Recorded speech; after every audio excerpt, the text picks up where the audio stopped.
3 years of NASCAR experience under his belt. And the congratulations of his crew. But the man who would claim Richard Petty's throne had an heir of his own, burdened with similar expectations and a name to live up to. One day, he says, if I was going to start a race team tomorrow, I would go get Jeff Gordon, whatever it takes. You know, and he says, but cut that tape recorder off, I want to tell you something. I got a son coming along that's going to kick his butt. What a day in history. Dale Earnhardt Jr. When Dale Jr. came on the circuit, he won a Busch race. And at that time, Dale Jr. lived across from the shop, across the road from the shop in a trailer. Yeah. Dale Sr. said about 2 o'clock Sunday night, Teresa woke me up and there was all this music. And he says, I got up and got in the car and drove over there. And he says, I don't know how many people were over there. He said, oh, they were just rocking and rolling. I ran every one of them off, and I told that boy if he was going to be a race driver, he was going to act like a race driver, or he was not getting any more help at all from me. Dale Earnhardt Sr. was always sensitive about his lack of education.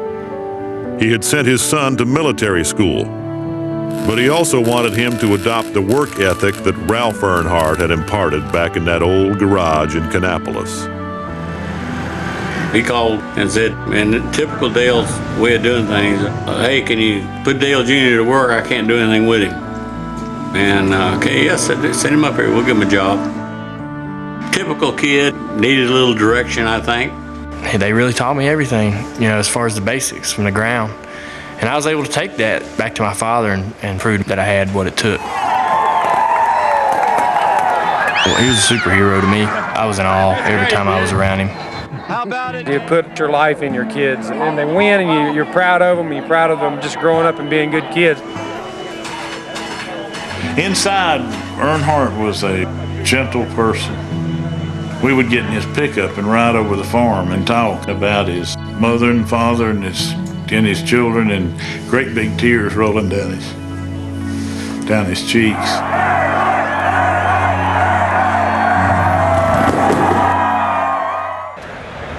Guys, I'm right on. Who's this? Who's this? I'm going down. Strangely enough, he was somewhat of a religious person. He told me that he prayed before every race. Never that he would win, but that nobody would get hurt. Dale Earnhardt had reached a period of contentment in his life. In the early days, he bounced checks and could barely scrape together the money for a cup of coffee. By the end of his career, he owned yachts, Lear jets, and his own company. He was a millionaire many times over and the most popular athlete in his sport. Dale Earnhardt was beloved because so many common people who lived paycheck to paycheck had this burning thought in mind. Old Dale made it up from nothing, and maybe I can too someday.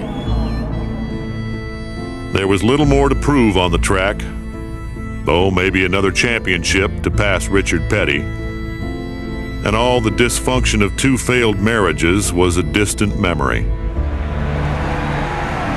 He could now bask in the glow of his children's successes, and then there would be time to spend with his grandchildren.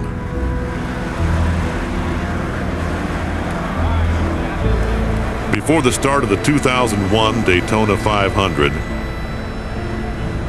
Stevie Waltrip, as had become the custom, taped a card to Earnhardt's steering wheel with a proverb from the Bible. The name of the Lord is a strong tower. The righteous run into it and are safe. Oh! Look at Earnhardt. Sterling got into Earnhardt. 7 laps to go. There he was with his son running for first place, and his car that he owned, driven by Michael Waltrip, and they were running in front of where Earnhardt was with his buddy.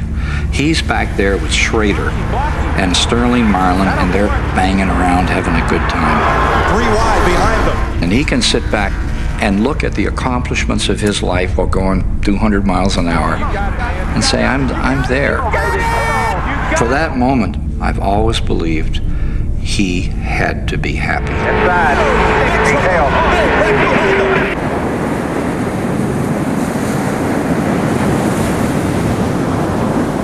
Kelly, Dale's daughter, got on the phone right away when they didn't go back to show the car. That's when I knew something had happened.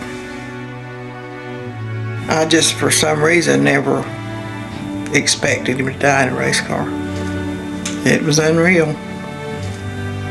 It's unreal. It's hard to say what you want to say without being so emotional. And it's embarrassing to be emotional because Dale, Daddy, they weren't emotional people. But I'm a firm believer in fate and destiny. And his fate was that Dale was going to not be 50 years old because he knew we'd drag him to death when he turned 50. He didn't make it. He would have been 50 in April, and buddy, were we going to lay it on thick. He'll never be old. That's the one thing about my daddy and Dale both. They'll always be healthy, successful,